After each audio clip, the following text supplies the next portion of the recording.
માર્કેટયાર્ડમાં ખેડૂતોને ડુંગળીના પૂરતા પ્રમાણમાં ભાવ ન મળતા ખેડૂતો નારાજ થયા છે। માર્કેટયાર્ડમાં ખેડૂતોને એક મણ ડુંગળીના 200 થી 500 રૂપિયા જ મળી રહ્યા છે।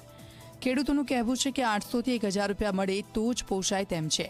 ડુંગળીના વાવેતર પાછળ એક વીઘે 25,000 રૂપિયા જેટલો ખર્ચ થયો છે, પરંતુ પાછોતરા વરસાદને લીધે ઉત્પાદન ઓછું થયું છે અને ભાવ પણ પૂરતા મળતા નથી, જેથી ખેડૂતો ચિંતામાં મુકાયા છે।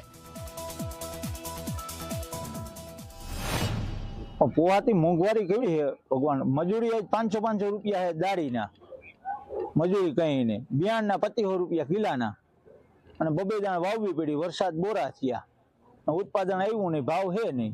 અટાણે પૂરતા ભાવ નથી મળતા।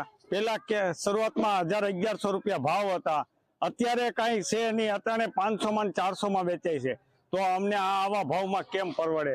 ખર્ચ કેવડા વધી ગયા છે, 2 વખતના વાવેતર કર્યા છે।